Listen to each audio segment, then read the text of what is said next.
Well, the Indiana General Assembly will wrap up the state's business at the end of the month. The Indiana Chamber of Commerce is pushing for a boost in regional economic development, more funding for broadband, and property tax relief for small businesses. The Chamber also moving forward with its Accelerate Indiana Vision 2025 plan. And with details on all of that, pleased to be joined by Indiana Chamber of Commerce President and CEO Kevin Brinegar. Kevin, thanks for joining us. Hi, Gary. Good to see you. Okay, let's give us an update on where things are at the State House. Among the big items, I know, on the Chamber's business agenda, a new regional cities initiative, if you will, one that would really expand the scope, perhaps more dollars, and more communities able to take part. Yeah, this is a follow-up on the successful Regional Cities program of 2016, using a lot of the one-time federal money that the state is receiving, but it'll take a different approach where communities all across the state would be able to participate in developing quality of place programs that will be so important going forward to our state's economy, and allow them to different communities to band together to attract private sector money and apply for these funds. And it sounds like there'll be a lot of federal dollars that could be in play here, which could really sweeten the pot for this. Yeah, there's a tremendous amount of federal money coming into the state, but it's one-time money, so it can't be built into ongoing budgets. It has to be used for one-time projects, and we think that this approach will be very important as we attempt to attract and retain skilled workforce. The quality of place where you work, live, and play is going to be critically important, and we want all of our communities to be prepared to compete in the future. Another part of that talent attraction piece, retention piece, certainly is connected to broadband and increasing, improving broadband connectivity, especially in rural areas around the state. And you see measures going through the State House that could impact that as well. Yes, indeed. That's also going to be critical to businesses operating virtually, employees working remotely, remote learning taking place in our schools.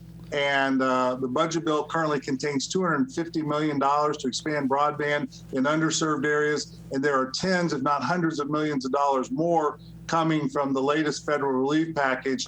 And we believe it's critically important to use those resources effectively, because the state that builds out its broadband the fastest is going to be a leader coming out of this pandemic. I know the Chamber is advocating some tax relief for the small businesses in Indiana. Do you anticipate that will happen? Yes, we do. That's Senate Bill 336. It just went through the Ways and Means Committee last week. It raises the threshold below which small businesses do not have to fill out the returns, go to that trouble and expense, and file personal property tax returns and pay that on their machinery and equipment.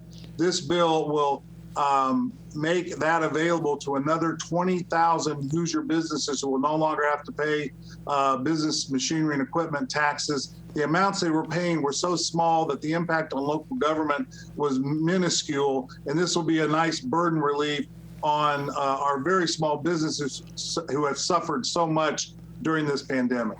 Kevin, before we go, only have about 35 seconds or so. Want to touch on the Accelerating Indiana Vision 2025 plan that the Chamber is advocating, kind of Indiana coming out of the pandemic and what's next there. Talk about that vision.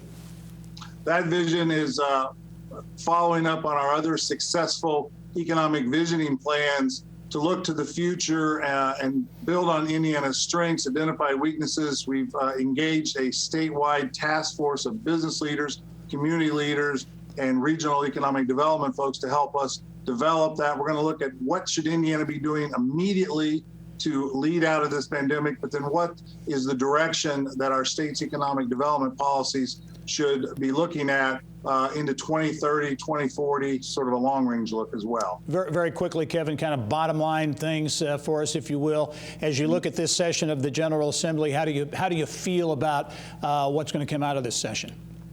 We think that a lot of very good things are yet to occur in the next 3 or 4 weeks of this session. Of course, our number one priority, lawsuit liability limitations, has already been signed into law by the governor. We're going to have broadband expansion, regional economic development, and a solid financial footing for the state going forward as well. All right, the legislature heading into the home stretch. Indiana Chamber of Commerce President Kevin Brinegar. As always, Kevin, thank you. We'll talk to you soon.